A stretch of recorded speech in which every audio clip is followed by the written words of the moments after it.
యుద్ధ విరామం శాంతించిన Israel Iran కాల్పుల విరమణ ప్రకటించిన ట్రంప్ 3 గంటల్లోనే ఇరాన్ ఉల్లంఘనకు పాల్పడిందన్న ఇజ్రాయెల్ తమ దేశంలో 4 చనిపోయారని వెల్లడి ప్రతిదాడుల తర్వాత ట్రంప్ జోక్యంతో వెనక్కి ముగిసిన 12 రోజుల యుద్ధం ఖతార్లోని అమెరికా వైమానిక స్థావరాలపై క్షిపణులతో సోమవారం రాత్రి పరిమితంగా ఇరాన్ దాడులు చేసిన అనంతరం మంగళవారం ఉదయం కాల్పుల విరమణను ట్రంప్ ప్రకటించాడు. ట్రంప్ ప్రకటనకు కాల్పుల విరమణ అమల్లోకి రావడానికి మధ్య ఇరాన్పై ఇజ్రాయెల్ దాడులు చేసింది. ప్రతిగా ఇరాన్ జరిపిన 10 దాడుల్లో 4 ఇజ్రాయెల్ మరణించారు.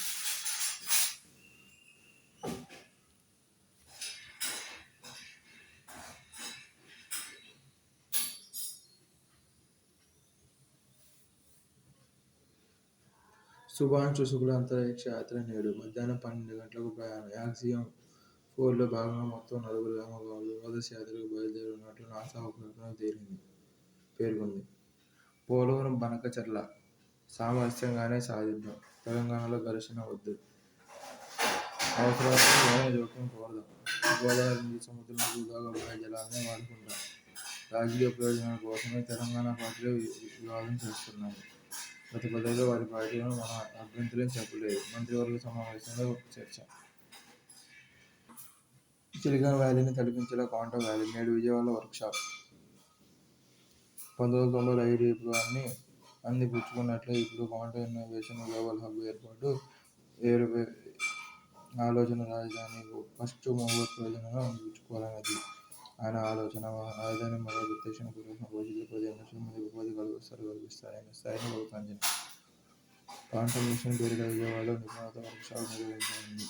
4,000 కోట్లతో సాంకేతికతకు ప్రత్యేకంగా టవర్ను నిర్మించేందుకు ప్రణాళిక రూపొందించింది. 2026 జనవరి 1న వ్యాలీని ప్రారంభించినట్లు సీఎం ఇప్పటికే ప్రకటించారు. 5 లక్షలలోపు భవిష్య నిధి ఉపసంహరణకు ఆటో సెటిల్మెంట్. 1 నుంచి స్వల్పంగా రైల్వే ఛార్జీలు పెంపు. నాన్ ఏసీపై కిలోమీటర్కు పైసా, ఏసీపై 2 పైసల చొప్పున. యుద్ధ విరామం 20 క్షిపణులను Iran ప్రయోగించింది. Israel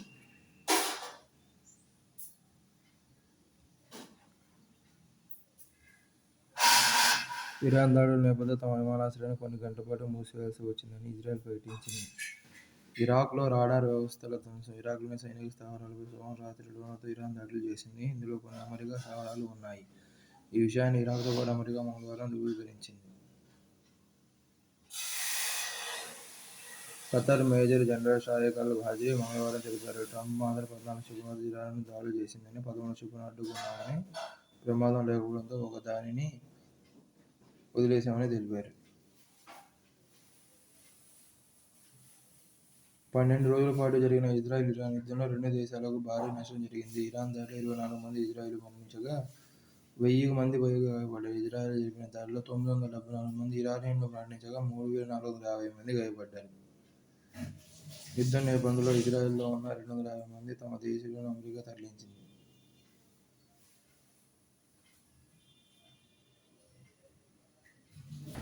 silicon వ్యాలీని తలపించేలా quantum valley అమరావతిలో 4,000 కోట్లతో ఏర్పాటు. వచ్చే ఏడాది జనవరిలో ప్రారంభం. 15 లక్షల మందికి అవకాశాలు. అంకురాల నుంచి వేగవంతమైన క్వాంటమ్ కంప్యూటర్ మేరకు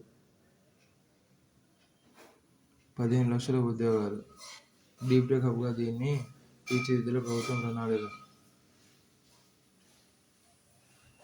ఏరోస్పేస్, రక్షణ రంగాల పెట్టుబడులకు కేంద్రం. గ్లోబల్ మార్కెట్ను అందిపుచ్చుకునేలా క్వాంటమ్ కంప్యూటింగ్ మార్కెట్ 2024లో $71.4 మిలియన్ నుంచి 2035 నాటికి $500 మిలియన్ చేరనుందని అంచనా. ఈ అవకాశాన్ని అందిపుచ్చుకొని దేశాన్ని గ్లోబల్ క్వాంటమ్ లీడర్గా తీర్చిదిద్దడం ద్వారా గ్లోబల్ మార్కెట్లో అధిక వాటాను పొందే అవకాశం ఉంటుందని ఆలోచన.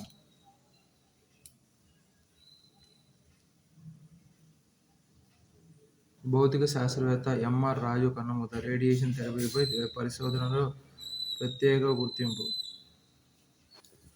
జాతి గుండెలపై చెరగని గాయం. 1977 మార్చి వరకు ప్రజాస్వామ్య భారతంలో రాజు చెప్పిందే శాస్త్రం, చేసిందే న్యాయాన్ని అడ్డుగా అరాచకత్వం రాజ్యమేలింది.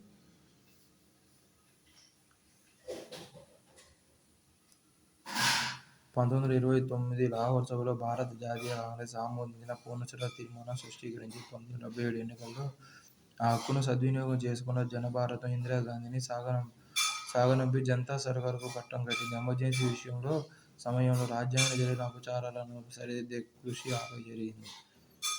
కానీ ఇందిరా ఏకఛత్రాధిపత్యం, రాజకీయాల్లో, పాలనా యంత్రాంగ వ్యవస్థలకు చేరిన వేరు పురుగులు వదిలిపోలేదు. ఎన్నికల భ్రష్టాచారాలు మొదలు అవినీతి అక్రమాల దాకా మన ప్రజాస్వామ్య స్వస్థతను హరించే జాడ్యాలేవీ తొలగిపోలేదు.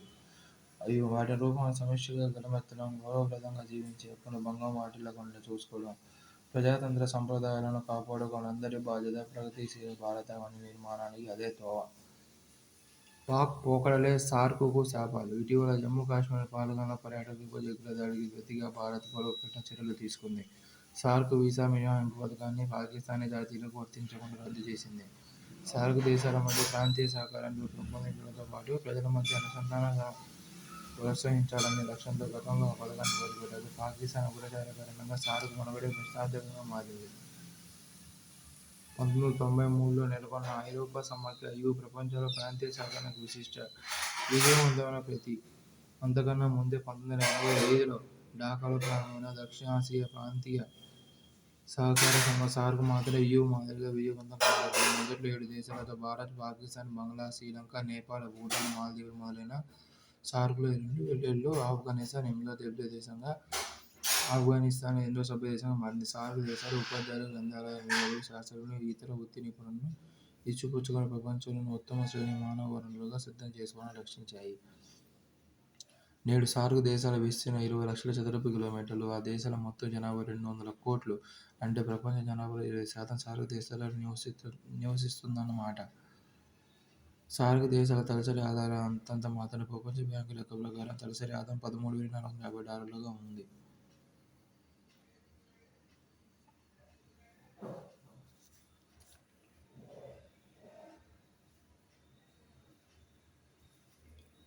అమెరికా, బ్రిటన్, నాటో దేశాలకు పాకిస్తాన్ ఉపయోగపడింది. ఆ దేశాలు ఇచ్చిన నిధులు, ఆయుధాలతో పాక్ సైన్యం గూఢచర్య చేస్తాను ఐఎస్ఐ ఉగ్రవాదుల శిక్షణ శిబిరాలను నడిపారు. పాకిస్తాన్ తన దేశంలోని సారవంతమైన పంజాబ్ భూముల్లో వ్యవసాయాన్ని అభివృద్ధి చేసుకోవడం మానేసి తన దేశ పురోగతిని పణంగా పెట్టి మరీ ఇండియా మీద దేశం కక్కింది. రక్షణ మంత్రి ఇటీవల బహిరంగంగా ఒప్పుకున్నారు. 1971 యుద్ధంలో ఓటమి నుంచి పాక్ నేర్చుకున్నది ఏమీ లేదు. పాకిస్తాన్లో అత్యంత శక్తివంతమైన వ్యవస్థగా మారిన సైన్యం ఉగ్రవాదులను భారత్పైకి ఎగదోయడమే పనిగా పెట్టుకుంది. సురక్షిత ప్రయాణం కలేనా? గత 11 ఏళ్లలో ముంబై సబర్బన్ రైల్వే నెట్వర్క్ పరిధిలోనే రైళ్ల నుంచి జారిపడి 6,760 మంది మరణించగా 14,257 మంది గాయపడినట్లు జీఆర్పీఎఫ్ పోలీసులు గణాంకాలు స్పష్టం చేస్తున్నాయి. లోకల్ ట్రైన్లు, జనరల్ బోగీల్లో ఆర్పీఎఫ్, టీసీల మధ్య వీక్షణ లేకపోవడంతోనే ప్రమాదాలు పెరుగుతున్నాయి.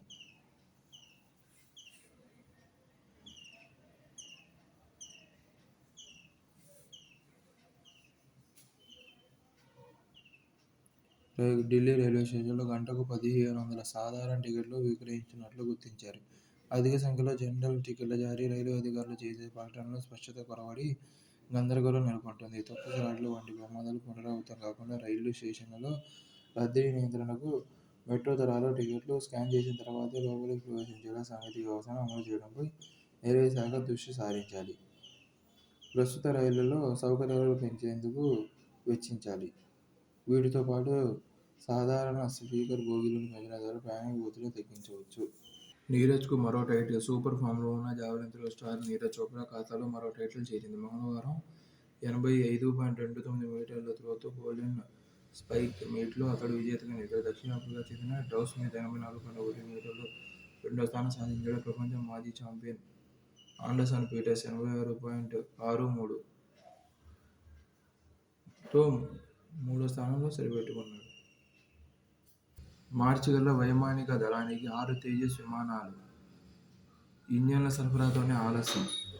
F414 ఇంజన్లను భారత్లో తయారు చేస్తారు. ఇందుకోసం జీఈ ఏరోస్పేస్తో ఒప్పందం. హెచ్ఏఎల్ సీఎండీ డీకే సునీల్ 2020 ఫిబ్రవరిలో 83 తేజస్ MK1A విమానాల కోసం 48 కోట్ల ఒప్పందాన్ని హెచ్ఏఎల్ రక్షణ శాఖ కుదుర్చుకుంది. మరో 97 విమానాలకు దాదాపు 67,000 కోట్ల ఆర్డర్ పెట్టే పనిలో ఉంది. ఈ నేపథ్యంలో పీటీఐకి ఇచ్చిన ఇంటర్వ్యూలో సునీల్ పలు అంశాలపై ఏమన్నారంటే, ఏరోస్పేస్ ప్రస్తుత ఆర్థిక సంవత్సరంలో 12 ఇంజన్లు వస్తాయి. తద్వారా తేజస్ విమానాలకు ఐఏఎఫ్కు డెలివరీ చేసింది వీలవుతుంది. 2023లోనే అందించాల్సిన ఇంజన్ ఆలస్యం వల్ల విమర్శలను ఎదుర్కోవాల్సి వచ్చింది. ఇప్పటికీ మాకు ఒక ఇంజన్ మాత్రమే వచ్చింది. జీఈ నుంచి ఇంజన్ల సరఫరా స్థిరంగా వచ్చే ఏడాదిలో 16 విమానాలు తయారు చేయాలని హెచ్ఏఎల్ భావిస్తుంది.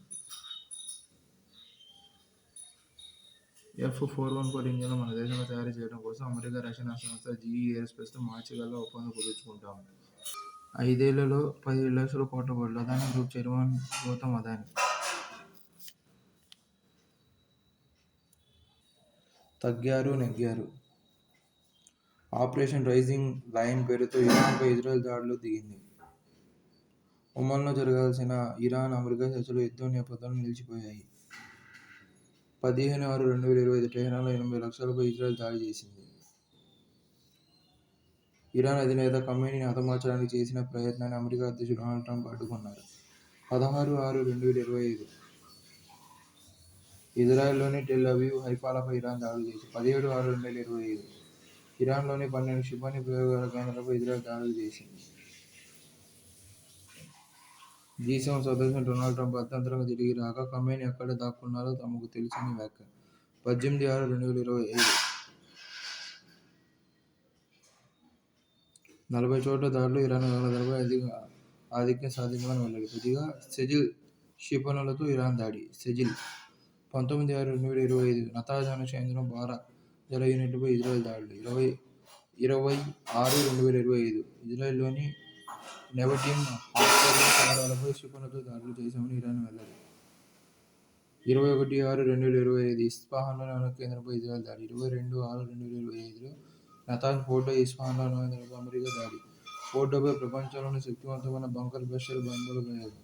23/6/2025 ఖతార్లోని అల్ ఉదీద్లో అమెరికా వైమానిక సవరణతోపాటు ఇరాక్లోని పలుచోట్ల ఇరాన్ దాడులు. అనంతరం ట్రంప్ నుంచి కాల్పుల విరమణ ప్రకటన.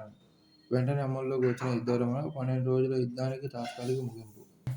ప్రజాస్వామ్యానికి సంకెళ్లు, ఎమర్జెన్సీ కళంకానికి 50 ఏళ్లు. అధికారం నిలుపుకునేందుకు ఇందిరా నిర్ణయం. 21 నెలల పాటు దేశవ్యాప్త దమనకాండ. నేతల నిర్బంధం, మీడియాపై ఉక్కుపాదం. రాజ్యాంగేతర శక్తిగా సంజయ్ ఆగడాలు. లోక్సభ ఎన్నికల్లో చిత్తుగా ఓడించిన జనం. ఘనతారోపణలతోనే కాంగ్రెసేతర సర్కారు.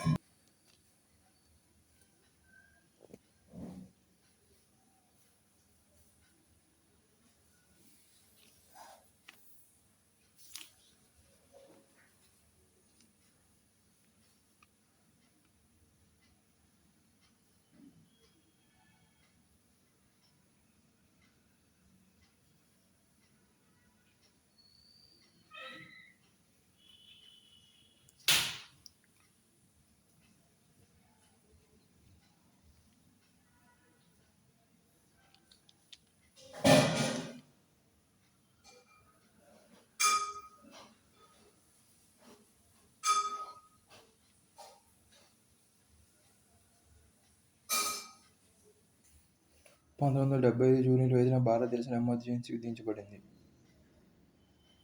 ఆనాటి ప్రెసిడెంట్ సర్వేపల్లి రాధాకృష్ణన్ దేశంలో అత్యవసర పరిస్థితిని విధించారు. అలాగే 1971 నుంచి 1977 వరకు బంగ్లాదేశ్ యుద్ధ సమయంలో వివిగిరి అత్యవసర స్థితి విధించారు.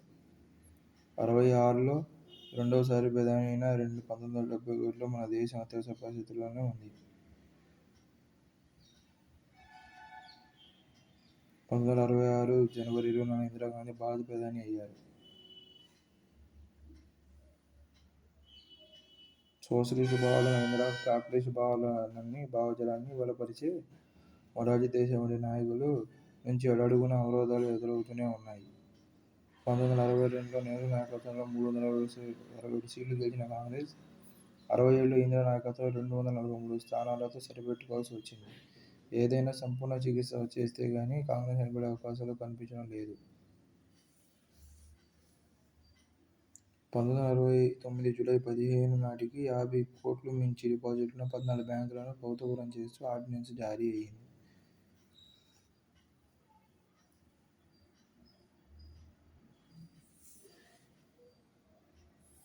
రామ్లీలా మైదానంలో జరిగిన బహిరంగ సభలో జయప్రకాష్ నారాయణ మాట్లాడారు. అర్హత కోల్పోయిన ప్రస్తుత ప్రభుత్వ ఉత్తర్వులను పాటించవద్దని మిలిటరీ పోలీసులకు పిలుపునిచ్చారు. 1975 జూన్ 25 ఆర్టికల్ 352(1) అనుసరించి భారత రాష్ట్రపతి ఫక్రుద్దీన్ అలీ అహ్మద్ దేశంలో అత్యవసర పరిస్థితులు అమలు చేస్తున్నట్లు ప్రకటించారు. జపాన్ భూభాగంపై తొలి క్షిపణి పరీక్ష. 40 కిలోమీటర్ల దూరంలోని లక్ష్యాన్ని ఈ క్షిపణి ఛేదించిందని తెలిసింది.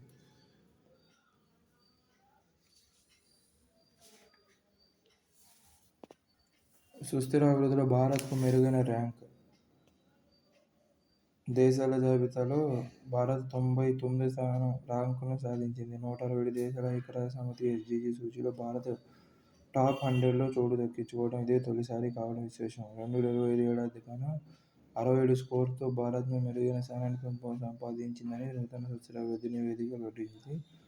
ఈ నివేదికను ఐక్యరాజ్య సుస్థిరాభివృద్ధి పరిష్కార నెట్వర్క్ రూపొందించింది.